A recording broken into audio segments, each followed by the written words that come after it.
Hello, everyone. This is Tom Fox back again with another episode. I'm absolutely thrilled to have back Darrell Beauchamp, the executive director of the Museum of Western Art in Kerrville, Texas. Darrell, welcome back. Hey, man, thanks. I appreciate it. Darrell, we're recording this in late February, and I wanted to maybe catch up with you. You had some great exhibits at the end of 2024 and early 2025, and see if we can maybe get a preview of what you got upcoming. Probably the biggest thing we've got coming up is our 42nd annual Roundup exhibition and sale. It's our annual fundraiser, kicks off the weekend of April the 25th with a 3-day big event.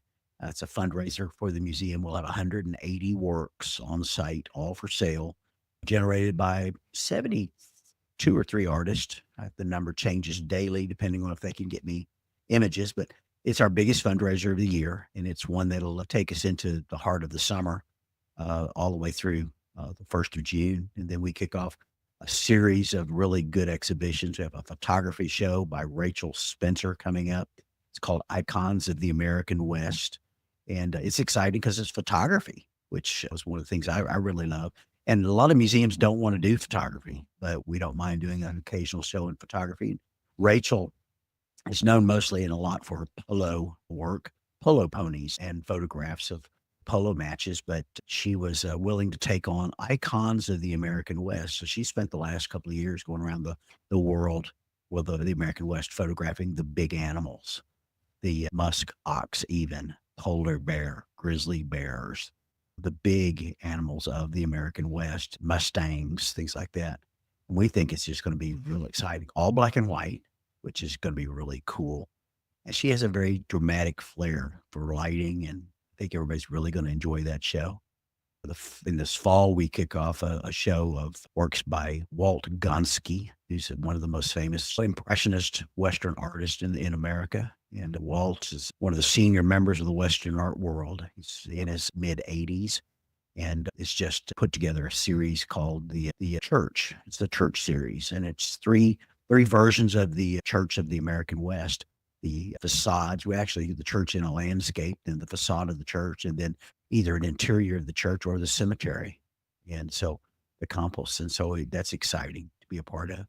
We wrap up our year with 2 artists, abstract Western, believe it or not, Kathleen Frank and Mark Yale Harris. And both those are both exciting, different kinds of looks at the American West. In addition to that, we've always got our permanent collection up, which is the more traditional look at the American West. And we're booking things into 2028 already, which is kind of hard to believe. Tell us about the upcoming event around the sale, because it's not just a sale. It really is a celebration. Yeah, it's a celebration of the artist and the museum. Yeah, we try to tell us a little about a lot of living artists will be present. They're all living that'll be present. We have 70 some odd artists, and they gather for the weekend, and we toast and fet them, do a lot of demonstrations for the public. It's a chance to come in and meet American Western artists of all genres. And we spend the weekend just having a great time at the museum. When the museum first started in 83, the Cowboy Artists of America Museum, they used to get together to have skeet shoots. They have golf tournaments. They'd have sheep chasing. There was a lot of things that went on. And it's been pointed out to me, all that crowd that used to tried to ride the muttons and mutton busting, they're now in their 80s. And so there's not a lot of mutton busting that we do, but we get together and have a lot of breakfast, a lot of dinners, good luncheons with the artist. We do demonstrations. A lot of them are out there, teaching and doing classes, things like that. They're also at the museum engaging in creation of art. And all of it happens at the museum. Yeah. They're creating art and they're doing their demonstrations there, on site, which is exciting to see a lot of artists next to their works that are for sale. They'll be positioned in front with their easels and all that, doing the art, sketching, drawing, and engaging the public. And a lot of people come from around the country to see them because they're in person. They're here. They're live. And it's always a lot of fun. So I hope you can sit down with some of the artists, because I will share with you, last year at that same event, several of the wives of artists told me how much they enjoyed your podcast, and that their husbands had had the chance to sit down and just talk about art for Well, and thanks for the Texas Hill Country Podcast Network.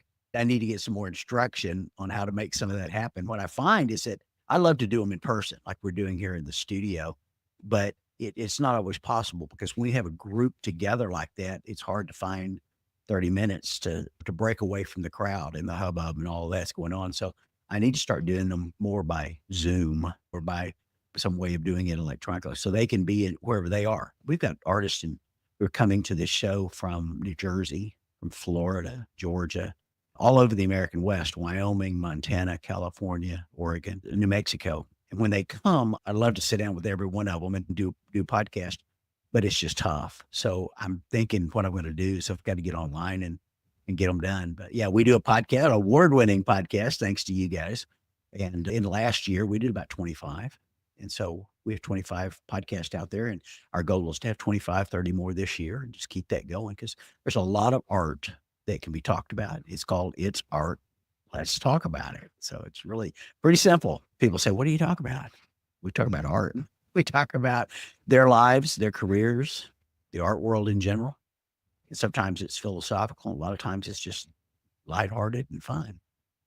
So I was wondering if you might take a look back over the past couple of months, or maybe 3 months of exhibits at the museum and talk about how the response was. We had a kind of a pop-up show, and I think early November, maybe late October. Kevin McPherson, yeah. And that was his lake. His show, yeah, a little pond at his Right. place, Kevin McPherson's pond series. He took and painted his pond outside his window of his home there in Taos every day for 5 years so that he would get a January 1 through December 31st representation of that pond on every single day of the year, and ended up with 368 individual images, different pieces, and they're all exactly the same size. They're all exactly the same scene, and they are all completely different, which was really unique, depending on the light, his interpretation of it. And it was just fabulous. And that's thanks to Hines Fine Art, San Antonio. Janice Hines and her crew were hosting Kevin for an event, and we got to talking, and he said they're in the car if you want a bunch of them. And we said we took 70 of them, is all we could put on our walls, and had a little space in one of our galleries, and we put it together. And like I say, it became a pop-up, which is really pretty cool. Yeah. And then you had two artists exhibiting, one of whom is either the in-house artist or the in-house sculptor. I'm not quite sure how to refer to Jason. Sculptor, Jason Skull. Yeah, he's our in-house artist in resident. We have an artist in residence program, and he's kind of become the permanent artist in resident because he and Diane live here in Kerrville. And it's fun to have a guy who can come onto site and create every day. And he goes about his business, and people can drop by and ask him about how it's done. And he shows them. He's real affable, and he shows them how it's created and kind of walks them through the process and gets to know a lot of people and represents us real well there at the casita at the museum, which is unusual for museums. Honestly, a lot of museums don't have what we have in an artist in residence. And we're thrilled because he's kind of my go-to guy. He's on my advisory board. And if it's a question about sculpture, Jason's the guy I go to. And I think he's one of the, if not the best, one of the top 5 sculptors in America right now. So how was his show received together with Noe? He had a show with Noe Perez. Noe's a Gulf Coast painter who paints mostly South Texas and King Ranch. He's known kind of unofficially as King Ranch painter, the artist of the King Ranch. And they got together. We started talking to them about 3 years ago about putting together aesthetics of South Texas, or we ended up calling the show the South Texas Aesthetic. It's hard to say. And it was Noe's interpretation of South Texas and Jason's in sculpture. And we sold out, which was great. Yeah. So made a little fundraiser for both the museum and the artist. And we had it in one gallery and had incredible. And that's the thing about it, all our openings recently. We've had over 100, 150 people in a lot of them. I know you guys come a lot, and we appreciate that. But man, it's just success is a great thing to be having right now. So we've lived here since 21, and my observation has been just a steady growth in people coming to the museum. Early on, I attributed to that, well, we're out of COVID and people are finally getting out again. But it seems to me with just the stunning quality of the shows you have, and in the 40th and the shows after that, it's just building on itself. Would that be a fair assessment? Yeah, it didn't hurt that Nancy Foster is the hardest working marketing lady in the world, marketing director in the world, and that she is so good at getting the work out there. She pounds social media. She's making sure that I'm doing podcasts. She's making sure that we're in the news. And it's not just local news, right? I mean, we had national write-ups. Tim Newton, the publisher of Western Art and Architecture magazine, called our Scott Christensen Kwang Ho show last year the best in the nation. And just that, to a guy who has 50,000 followers, that says a lot. And they flocked to see it. Every time these people at all the magazines, Art of the West magazine, Andy Crane is the publisher, said, what a gem, what a beautiful little museum. And boy, you just can't miss it if you're in the central and South Texas region.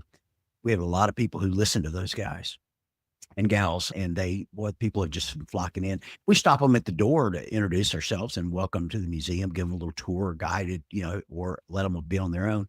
And always we ask them, how'd you hear about us? We heard about you on this national publication or that national radio show. And so it's fun when the word gets out there, and we have a quality product. And yet I can go into a local burger joint with my badge on and people say, we have a museum here in Kerrville. And I get it, but people are busy here. But we have people come from all 50 states and 23 countries last year. And that was impressive. That's something fun to see. But I think it's quality of programming. It's certainly the building. It's the quality of our art. Our permanent collection is second to none. And then if you bring in good rotating shows that give people something good to see, I think they come. And so far that's been proven out. Numbers are up every year. You've also had an addition to what I'm going to call your sculpture garden, although I don't think you call it that. But you had some very large sculptures brought over. Could you tell us about that? Yeah, it was fun. A little bit of controversy over in Fredericksburg. The former Texas Rangers Foundation is in the process of building the former Texas Rangers Museum. And they started in 2014, 11 years ago. No, I'm sorry, 2010, 14 years ago.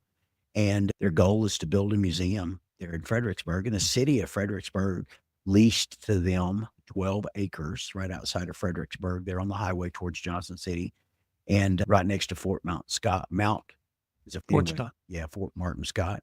And they put in a parking lot and a clock tower and a bell tower and a big pavilion and big bronzes. They've been adding to it.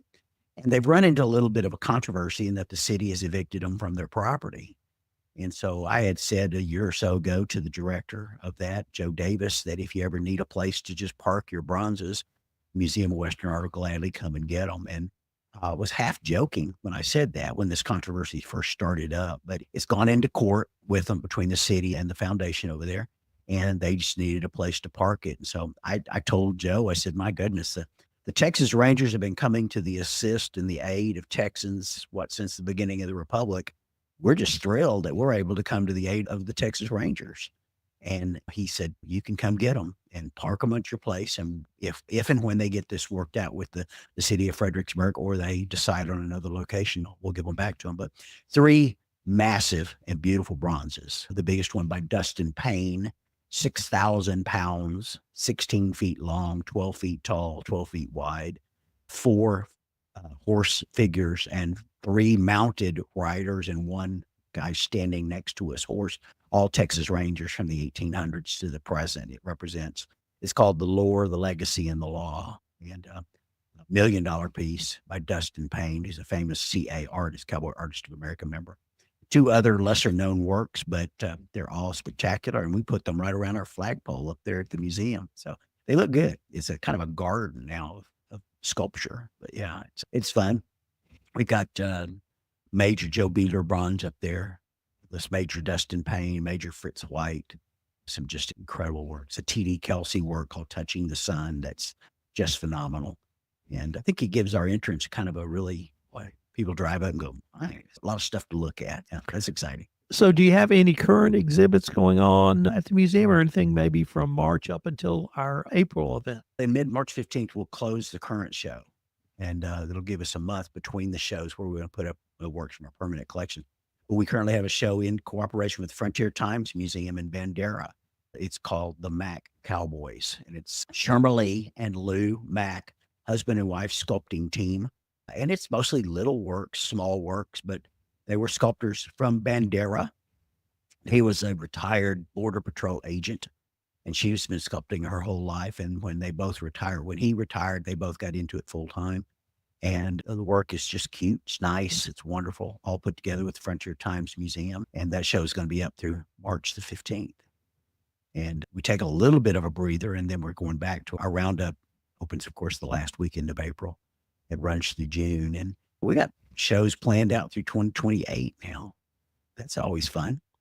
People think we wake up on Tuesday trying to decide what we're going to put up, and it doesn't happen. Throw something together. Yeah. It's just, you got to plan it. If you're going to be a great museum, one of worthy of the respect we've been getting lately. So we're excited about that. Darrell, unfortunately, we're near the end of our time for this episode, but if our listeners wanted any more information on the Museum of Western Art, what would be the best place for them to go? We have a robust website. It's called museumofwesternart.com. And Museum of Western Art, just spell it out. They're on the internet. You can get just almost anything in the world about us there, how to get to us, tickets, buy them early if you want to, photos of the facility. You can even do a fly through the building with that, one of those Google, where you can click on a button and it just takes you from site to site. But Museum of Western Art, or they can always call 830-896-2553. That's the museum's one phone number. And come see us. We're open Tuesday through Saturday from 10 to 4 or by appointment. I once told somebody I'll meet you at 2 a.m. if I know you're coming. And he actually called and took me up on that. It was late. It wasn't 2 a.m, but we told them we want people to see it, because we believe if we can ever get you up the hill there at 1550 Bandera Highway, if we can ever get you up the hill, we're going to keep you coming back. I would say amen to that. And you guys are proof of that. It's a lot of fun when people come into the first time and the building is kind of nondescript stucco, one of those really who cares kind of facades, like stucco buildings are supposed to be. But it's when you walk in the door, you go, wow, where did all that come from? And you don't expect both the quality of the art and the quality of the building, friendliness to the people, and it's a great place to be. Darrell, thanks again. Hey, thanks for having us, and thanks for the support of the Texas Hill Country Podcast Network.